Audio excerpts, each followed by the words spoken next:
The Arabs claim that they are descendants of Ishmael and Abraham, that Abraham and Ishmael actually built the foundations of the Kaaba.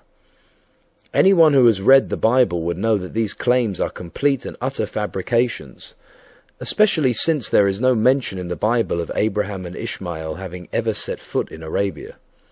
Moreover, there is no mention in the Bible of Arabia, Arabs, Allah, Mecca, or the Kaaba.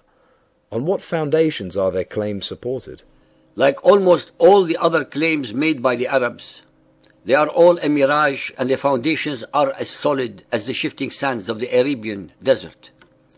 Before Muhammad and his Quran, the pagan Arabs had absolutely no knowledge of Abraham, Ishmael, or any other biblical character.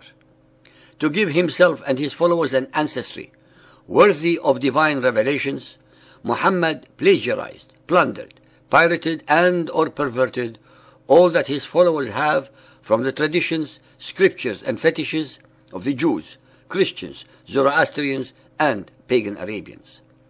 Being consummate pirates, he and his followers did not only plunder wealth, peoples, and assets, but they upgraded to pirating even the religious beliefs of others, to such an extent that they claim that all the previous biblical Hebrew prophets are theirs. They did the same to the churches, synagogues, and temples of the conquered peoples by turning them into mosques. For 300 years after the death of Muhammad, his followers were able to concoct all the traditions that allegedly connect the Arabs to Ishmael and Abraham. Let us now look at the facts. 1. When one investigates all the names of the Arabs at the time of Muhammad, especially those mentioned in the hadiths, not one of them carried a biblical name. 2. Moreover, it is inconceivable that none of them was called either Abraham or Ishmael if they truly were their alleged ancestors, while Muhammad's name is used among at least 80% of his later male followers. 3.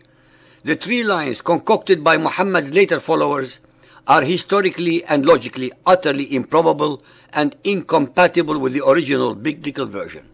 4. Nowhere in all the poetry of pagan Arabia were Abraham or Ishmael mentioned. The Muhammadan Arabs used the same Bible that they assert had been altered and or perverted by the Jews and Christians to find their alleged ancestry from among the descendants of Ishmael.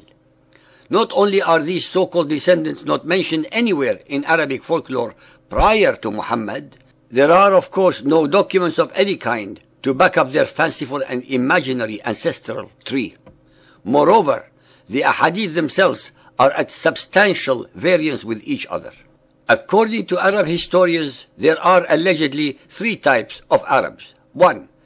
Al-Arab al-Ba'ida, those original Arabs who had been destroyed by Allah for their unbelief, such as the Ad and Thammud. 2. Al-Arab al-Arabiya, who are the original Arabs of the peninsula, descended from the line of Shem, Arphaxad, Shelah, Eber, Joktan, Qahtan, and Jurhum. 3. Al-Arab al-Musta'riba, who are the Arabized descendants of the Hebrew Ishmael and Ra'la, daughter of Mudad al-Jurhumi, through Adnan and Ma'ad. As can be seen, most of the names are plagiarized from the Bible and Arabized to make them